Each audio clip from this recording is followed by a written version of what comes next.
오늘 주보의 설교 요약을 보시면서 설교 드리시겠습니다. 오늘 설교 제목은 오직 그리스도입니다.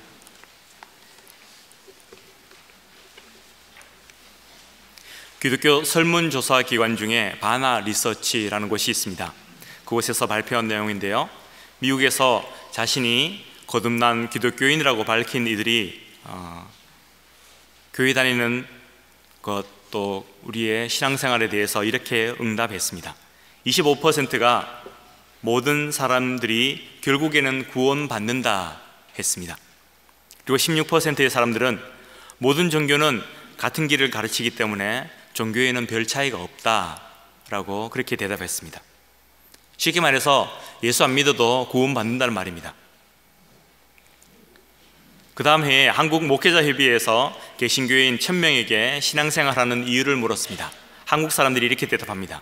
38%가 마음의 평안을 얻기 위해서 교회 다닙니다.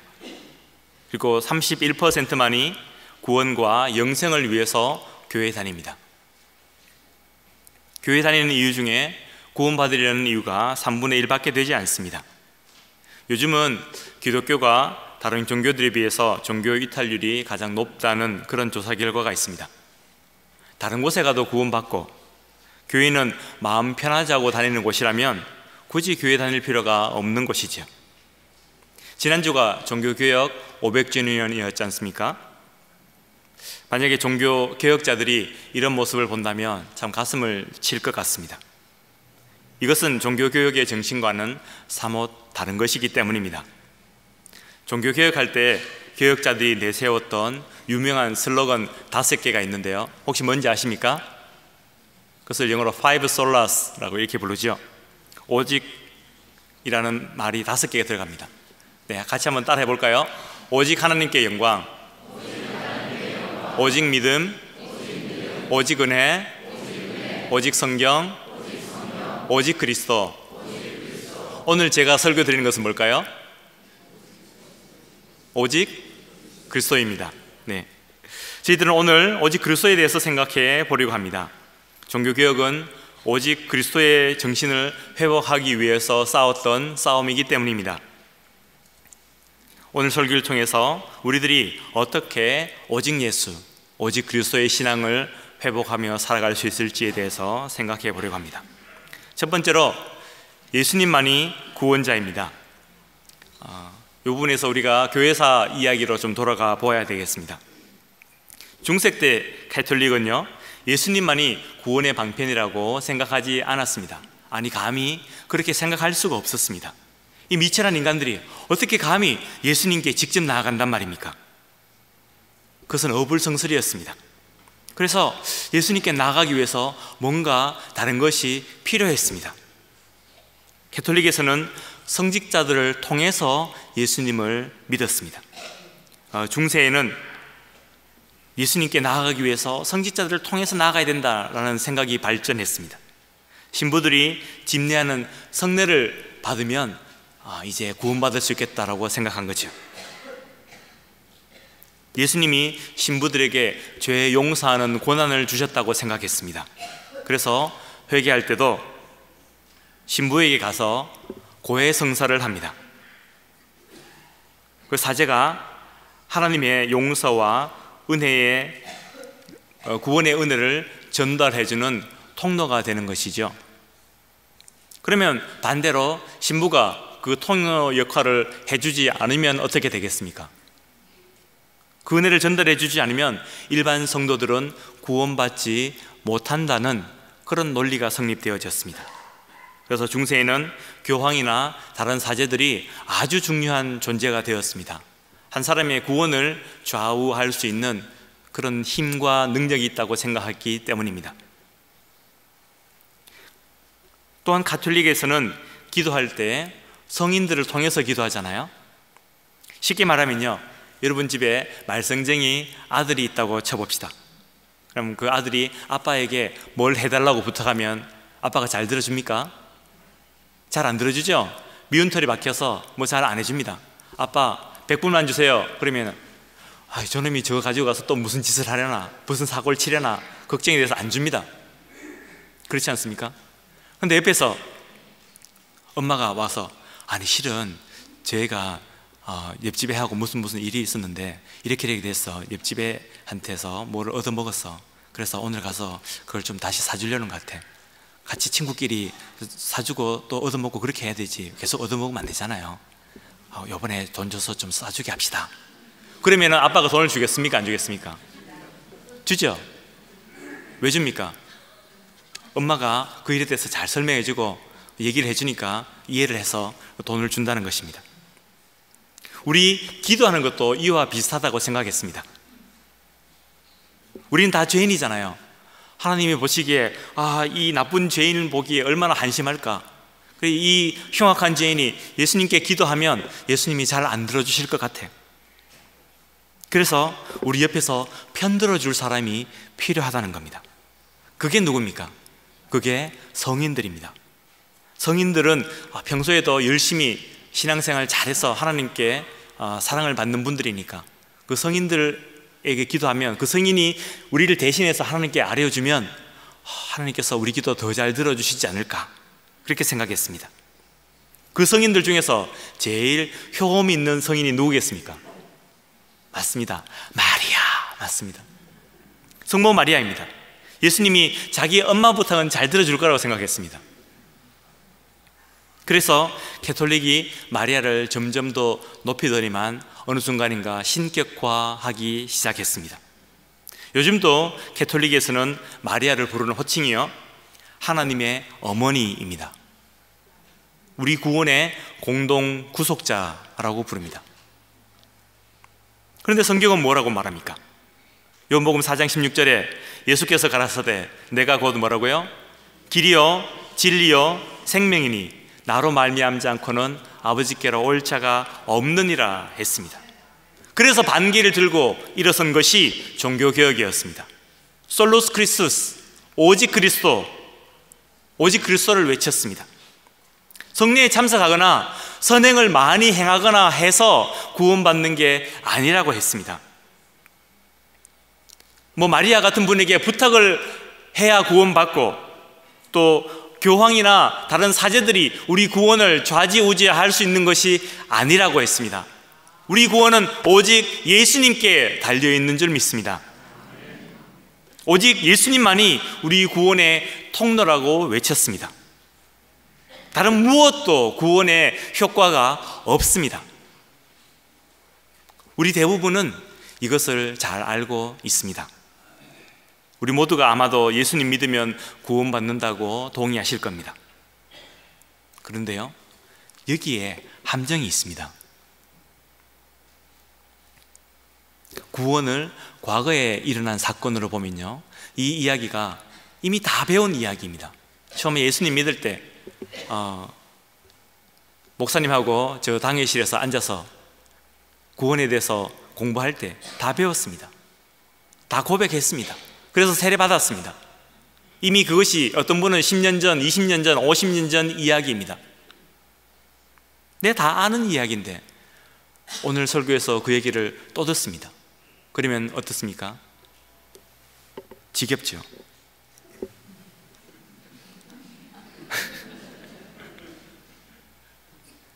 그 이야기가 밍숭생숭합니다. 전혀 새로울 것이 없습니다. 그런데요, 예수님께서 나의 과거 인생만 구원하셨을까요? 예수님께서 나의 현재와 나의 미래도 구원하신 줄 믿습니다. 나의 과거의 내가 전혀 구원받을 수 없는 존재였는데, 전혀 지옥 가기에 합당한 존재였는데 예수님의 공로로 구원받았다면 현재의 나는 누가 구원하시겠습니까? 현재의 나도 예수님이 구원하실 줄 믿습니다. 그런데 우리는 왜 현재의 내 자신을 구원하기 위해서는 뭔가 다른 게 필요한 것처럼 바둥거리고 살까요? 왜 우리는 현재적인 구원을 위해서는 돈도 필요하고 명예도 필요하고 출세도 필요하고 또 가정의 행복도 필요하다고 그렇게 생각하면서 살아갈까요? 내게 친구가 꼭 필요한 것처럼, 나를 도와줄 사람들 리스트가 내 셀폰에 없으면 불안한 것처럼, 내 통장의 잔고가 얼마 이하로 떨어지면 불안한 것처럼 그렇게 살아갈까요? 눈에 보이는 현실에 속지 마시기 바랍니다. 현혹되지 마시기 바랍니다. 나의 과거뿐 아니라 나의 현재와 미래도 예수님이 구원해 주시는 줄 믿습니다. 지금도 우리는 예수님 믿고 우리 현재의 구원을 이루어가는 과정 중에 있습니다. 그래서 지금 이 시간도 예수님을 다시 믿고 예수님만 다시 고백하고 예수님만 다시 따라가기로 결단하고 결심하는 저와 여러분 되시기 원합니다. 두 번째로 생각할 것은 예수님만이 나의 주인입니다 하는 것입니다. 종교개혁 때는 물리적인 환경이 너무나도 어려웠습니다. 가톨릭과 싸워야 됐습니다. 어떤 분들은 투옥되기도 했고요, 어떤 분들은 목숨을 바치기도 했습니다. 반면에 오늘날은 겉으로 볼 때는 얼마나 쉽고 평안한지 모릅니다. 그러나 영적으로는 더 치열해졌고 더 교묘한 전쟁 중에 있는 것이 우리의 현실입니다. 우리 오늘 본문 다시 한번 보겠습니다. 갈라디아서 2장 20절, 우리 상반절까지만 읽어봅시다. 시작. 내가 그리스도와 함께 십자가에 못 박혔나니 그런즉 이제는 내가 사는 것이 아니요 오직 내 안에 그리스도께서 사시는 것이라 했습니다. 바울은 내 안에 살아있는 것이 그리스도라고 고백했습니다. 이 비슷한 얘기를 다른 구절에서도 한 적이 있습니다. 어딘지 기억나십니까? 바로 빌립보서 1장입니다. 빌립보서 1장 21절에 보면 이는 내게 사는 것이 그리스도니 죽는 것도 유익함이라 했습니다. 갈라디아서는 내 안에 그리스도께서 사신다라고 했고요, 빌립보서는 내게 사는 것이 그리스도다 했습니다. 업어쳤다가 그 다음에 맺혔다가 하는 것입니다. 내게 산다는 것은 무슨 뜻일까요? 내 안에 살아있다는 것이죠. 내 안에 살아있다는 것은 내 마음속에 주인 되신다라는 뜻입니다. 나를 다스린다는 말입니다. 종교개혁 때 오직 그리스도라는 슬로건은요, 첫 번째로 우리 구원이 예수 그리스도에게만 있다라는 뜻이고요, 두 번째로는 교회의 주인이 오직 그리스도다라는 그런 의미였습니다. 그럼 오늘날 교회의 주인은 누구일까요? 목사님일까요? 장로님들일까요? 아니면 성도님들일까요? 모두 다 아닙니다. 우리는 답을 알고 있습니다. 누가 주인이십니까? 네, 예수님만이 교회의 주인이십니다. 근데 요즘은 회사들이 다 개인 회사가 아니고 주식회사잖아요. 주식의 30%를 누가 가지고 있고 20%를 누가 가지고 있고 그렇지 않습니까? 그러면 예수님께서도 이 회사에, 이 임마누엘 교회라는 회사에 주식을 한 51%쯤 가지고 있고 또 다른 분이 20% 가지고 있고 누구는 10% 가지고 있고 그럴까요? 아닌 줄 압니다.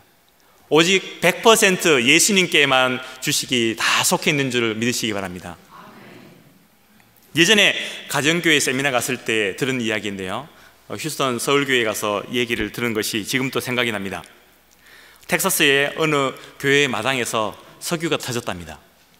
할렐루야입니까? 그리고 그 다음 주일에 교회에 총회가 모였습니다. 교회 교인이 한 명도 빠짐없이 다 모였다고 합니다. 그 주일은 100% 출석 주일이었습니다. 예배를 마치고 나서 교인 총회를 했는데요, 뭐라고 결정했을까요? 이번 주부터 더 이상 새신자를 받지 않겠다. 새신자가 와서 석유에 대한 지분이 나눠질까 걱정했기 때문이라고 합니다. 그러면 그 교회의 주인은 누구였던 걸까요? 회사를 생각해 봅시다. 방금 제가 주식 얘기를 했는데요, 회사는 오너의 마음대로 운영하지 않습니까? 모든 사원들은 그 오너의 계획에 따라서 회사 일을 해야 됩니다.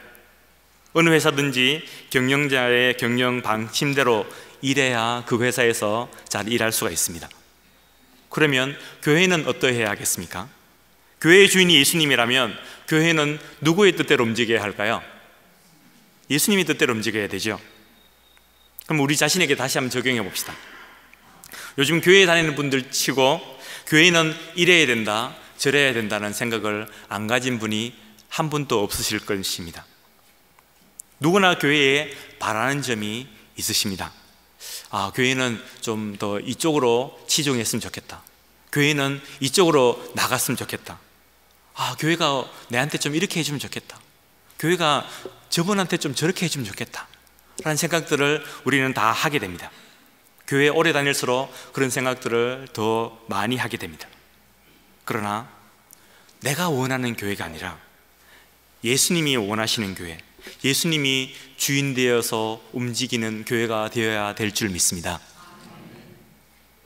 이것을 내 속에 산다는 것을 다른 면으로 우리가 생각해 볼 수 있습니다. 우리 개인에게 적용해 볼 수도 있습니다. 교회의 주인이 예수님이라면 나의 주인은 누구실까요? 내 인생의 주인은 누구실까요? 내 마음속에서 사시는 이가 누구실까요? 예수님 맞습니까? 네, 20분만 아멘 하시는 것 같습니다. 내 속의 주인이 예수님 맞으십니까? 하늘에 해가 둘일 수 없듯이 내 속에도 두 사람이 같이 살 수가 없습니다. 우리도 우리 속에서 오직 한 사람만 살게 해야 합니다. 내 옛사람과 예수님 둘 중 한 분만 내 속에서 살 수 있습니다.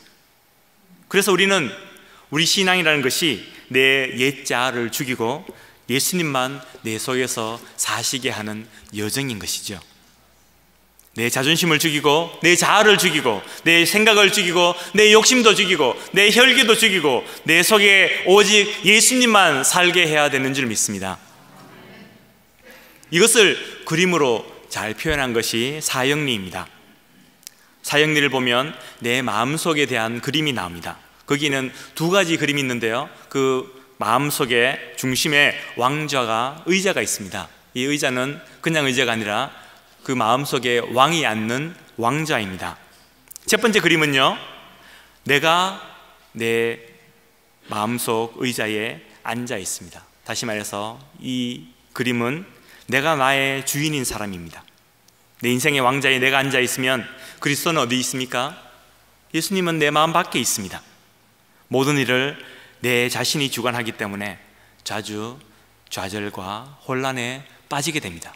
점을 보시면 큰 점, 작은 점들이 불규칙하게 막 흩어져 있죠. 내 인생의 문제들이, 크고 작은 문제들이 막 내게 다가와서 내 인생을 혼란스럽게 만드는 것입니다. 내 마음속에 늘 파도가 치고 폭풍이 몰아칩니다. 그 다음 그림이 있습니다. 두 번째 그림은 예수님이 나의 주인인 사람입니다. 그리스도가 내 인생의 왕자에 앉아 계십니다. 나는 내 인생의 왕자에서 내려와서 모든 것을 그리스도에게 맡겼습니다.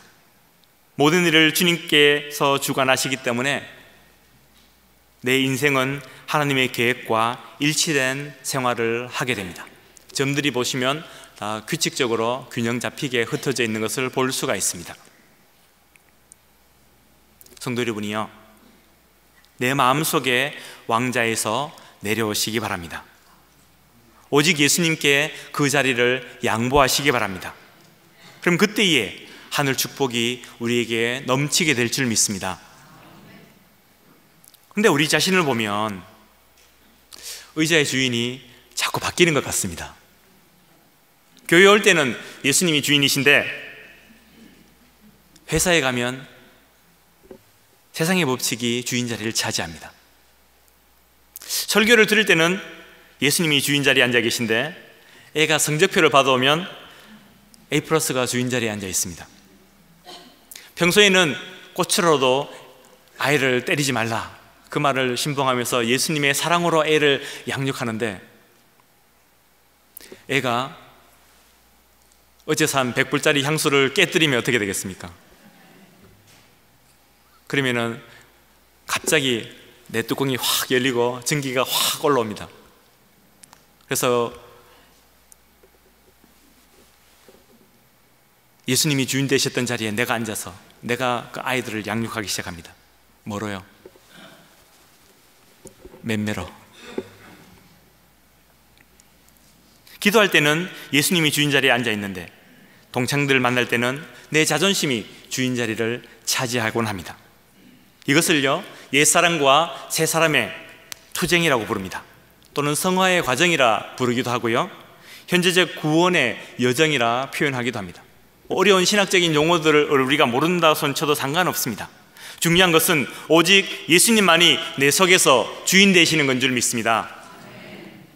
순간순간 주님께 내 주인 자리를 내어드리고 예수님이 주인이시라는 것을 인정하며 고백하며 살아가야 하겠습니다.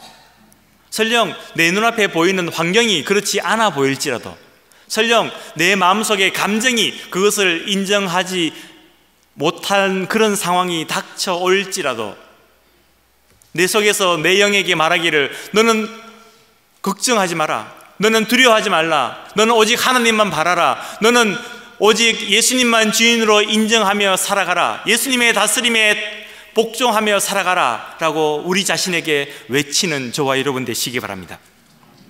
특별히 어려운 일이 생길 때에, 특별히 문제가 닥칠 때에 이 문제의 주인이 예수님임을 고백하시기 바랍니다.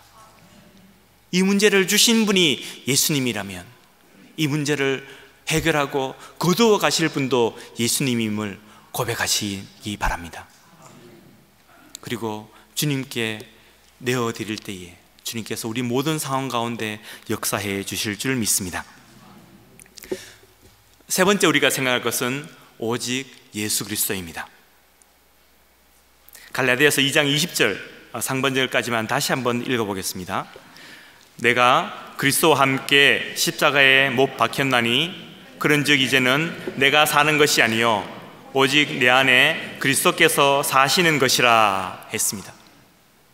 바울은 그런즉 이제는 내가 사는 것이 아니요 뒤에 뭐라고 얘기합니까? 오직 내 안에 그리스도께서 사시는 것이라 했습니다. 바울은 오직을 강조하고 있습니다. 오직 그리스도로 충분하다는 것입니다. 오직 그리스도밖에 없다라는 것입니다. 여러분, 변화산에서 예수님께서 영광스러운 모습으로 변화된 스토리를 기억하시죠? 그때 예수님 옆에 누가 있었습니까? 모세와 엘리야도 갑자기 나타나서 그 찬란한 모습을 보여주었습니다. 그래서 베드로가 여차저차 얘기들을 하죠. 근데 갑자기 제자들이 눈을 들어 보았을 때에 누구만 남으셨습니까? 예수님만 남았습니다. 제자들이 눈을 들어 보매 오직 예수 외에는 아무도 보이지 아니하더라 했습니다. 결국 제자들이 보아야 하는 것은 오직 예수님밖에 없었습니다. 예수님이 부활하신 뒤에 베드로가 성전에 들어가고 있었습니다. 그 성전 미문 앞에 누가 앉아 있었죠? 안전뱅이 거지가 있었습니다. 그때 베드로는 아무것도 가진 것이 없었습니다. 그래서 베드로가 그 성전 문 앞에 앉은 안전뱅이 거지에게 뭐라 얘기해 줍니까? 맞습니다. 은과 금은 내게 없거니와 내게 있는 것으로 내게 주노니 곧 뭐라고요? 나사렛 예수 그리스도의 이름으로 걸으라 하였습니다. 베드로에게는 은과 금이 없었습니다. 그는 거지에게 동냥줄 동전 한 입조차 가지고 있지 않았습니다. 소위 말하는 돈도 없고 권력도 없는 존재였습니다. 그러나 그의 말에는 확신과 당당함이 느껴집니다. 그는 예수님의 이름을 가지고 있었기 때문입니다. 그가 가진 것은 예수가 전부였습니다. 그러나 예수면 충분했습니다. 예수 이름이 가진 능력과 기적이 그와 함께 했기 때문입니다. 그리고 자기가 가지고 있는 예수 이름을 그에게 주었을 때에 그는 그 자리에서 일어나고 인생이 변화된 줄 믿습니다. 바울도 마찬가지입니다. 여러분, 빌립보서 3장 8절에 있는 유명한 그 구절 기억하실 겁니다. 또 모든 것을 해로 여김은 내 주 그리스도 예수를 아는 지식이 가장 고상하기 때문이라. 내가 그를 위하여 모든 것을 잃어버리고 배설물로 여김은 그리스도를 얻고 그 안에서 발견되려 하려 함이니 라고 했습니다. 바울은 여러 가지 많은 것들을 가졌던 분입니다. 여러분, 다른 성경 구절에서 바울이 가졌던 목록들을 열거하는 것을 기억하시죠? 그는 돈도 있었고요, 신분도 높았고요, 또 지식적으로도 아주 뛰어난 분이었습니다. 그러나 이 빌립보서 3장에서 자기가 가지고 있는 모든 것을 다 해롭은 존재라고 여긴다 했습니다. 그리고 그 모든 것들을 배설물로 여긴다 했습니다. 그 모든 것들을 다 버려도 상관없다고 생각했습니다. 별것 아니라고 생각했습니다. 왜냐하면 예수를 아는 지식이 가장 고상하기 때문입니다. 예수가 최고라는 얘기입니다. 예수면 충분하다는 것이었습니다. 우리도 예수님이 우리 속에서 최고이고 충분한 존재가 되시기 바랍니다. 제가 학교를 졸업할 때 교수님께서 해주셨던 말씀이 하나 생각납니다. 학교를 졸업할 때 이제 박사학위 졸업장을 받을 순간이었습니다. 그때 교수님이 한 분이 우리 학생들을 앉아있는 곳에 와서 여러분께서 이제 학위증을 받을 겁니다. 그러나 저는 제 얘기를 해주면 저는 그 학위증을 받았을 때 학위증을 자기 사무실 앞에 깔아놓고 발로 밟았다고 합니다. 이거 아무것도 아니라고 생각했기 때문이라고 합니다. 그것이 나의 우상이 될까봐 두려워서 그것을 그 바닥에 깔고 밟고 다녔다고 합니다. 반드시 그렇게 할 필요는 없지만 그것이 무슨 말씀을 하시는 것인지 굉장히 깊이 이해가 되어졌습니다. 예수님밖에 없습니다. 돈도 학위도 명예도 아무것도 우리에게 중요하지 않습니다. 예수님이 가장 중요하고 예수님이 우리의 가장 중요한 의미이신 줄 믿습니다. 방금 우리는 그것에 동의했는데요. 그런데 진짜로 예수님이면 충분할까요? 설교 들을 때는 그럴 것 같은데 일어나서 교회 밖에 나가면 또 다른 삶의 현장에서 사는 것이 우리네 인생이지 않습니까? 우리는 각자 다른 환경 속에서 각자 다른 문제들을 직면하면서 삽니다. 그러나 조금씩은 다르겠지만 알고 보면 비슷한 삶을 살고 있지 않습니까? 우리 모두는 그런 상황들 때문에 가끔 불안하기도 하고요, 두렵기도 하고 또 어렵기도 합니다. 제가 2003년도에 보스턴에서 석사 공부할 때 이야기입니다. 밤에 학교에서 아르바이트를 하는데 강의동 화장실 청소를 했습니다. 12월 달 그때가 기말고사 바로 직전이었고요. 시험 준비에 또 마지막 페이퍼 준비에 굉장히 바빴던 것 같습니다. 그래서 그 밤에 원래는 금요일 밤에 화장실 청소를 해야 되는데 못하고 토요일로 넘겼습니다. 토요일에도 바빠서 청소를 못했습니다. 주일이 되었는데 제가 섬기던 교회는 주일 오후 예배를 드렸습니다. 미국 교회를 빌려서 오후 예배를 드렸기 때문에 교회 마치고 집에 오면 보통 한 10시쯤 됩니다. 10시가 되어서 화장실 청소하러 강의실로 올라갔습니다. 그런데 그날 화장실 문을 열었는데 화장실이 막혀 있는 겁니다. 화장실은 왜 꼭 여자 화장실이 막힐까요? 이대로 놔두면 월요일 아침에 난리가 날 거 아닙니까? 그래서 그날 밤에 그것을 뚫어야 했습니다. 제가 가지고 있는 모든 도구들을 다 사용했는데 이게 해결이 안 되는 겁니다. 그리고 한 새벽 2시쯤 됐을까요? 결국은 그 화장실을 뚫었습니다. 우리가 수고하면 안 되는 것이 없습니다.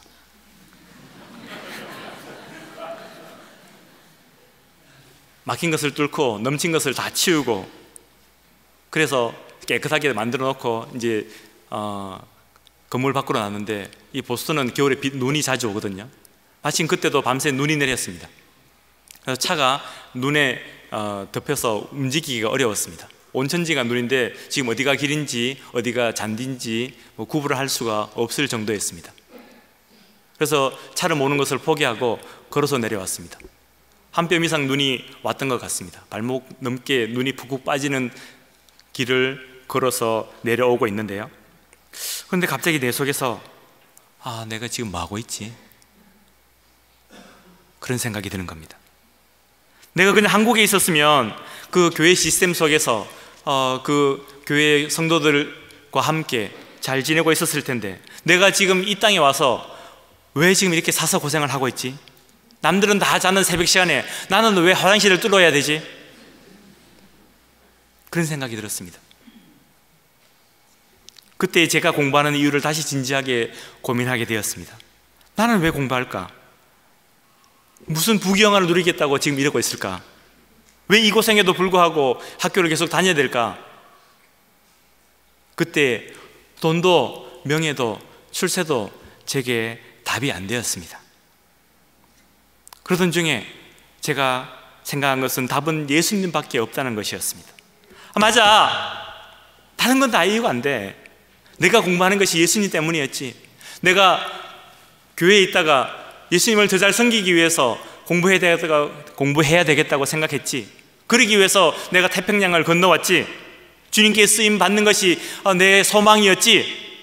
오직 예수라는 대답을 다시 얻었을 때에 힘을 내서 공부할 수가 있었습니다.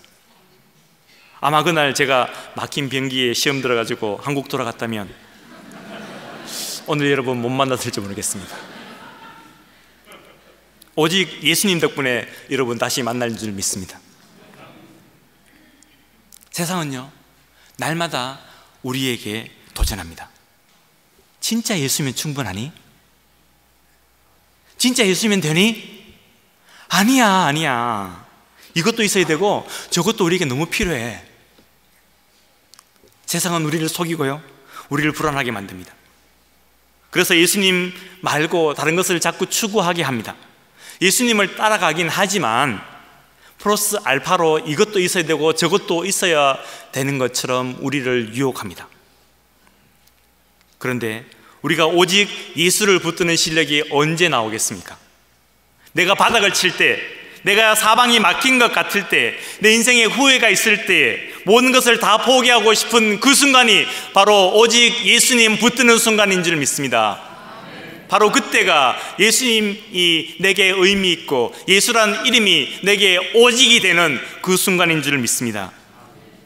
내 생명보다, 내 시간보다, 내가 가진 그 무엇보다 예수님만이 더욱 소중한 줄 믿습니다. 내가 살아가면서 부끄러워야 되는 그 이름은 예수님밖에 없는 줄 믿습니다. 그래서 이 시간에 우리 모두 그 예수님을 다시 붙들겠노라고, 내게 오직 예수밖에 없다고, 그리스도만을 위해서 살겠노라고, 오직 예수, 다른 이름은 내게 없습니다, 주님만이 내게 유일하신 의미 있는 이름입니다 라고 고백하며 살겠다고 결심하고 결단하는 저와 여러분 되시기 간절히 축원드립니다. 네. 기도하시겠습니다. 사랑의 아버지 하나님, 오늘 저희들이 오직 예수님에 대해서 생각했습니다. 저희들이 살아가는 인생 중에서도 오직 예수님만이 나의 구원자시고 나의 주인이시며 내 인생의 유일한 의미 되게 해 주시옵소서. 예수님 이름으로 기도합니다. 아멘.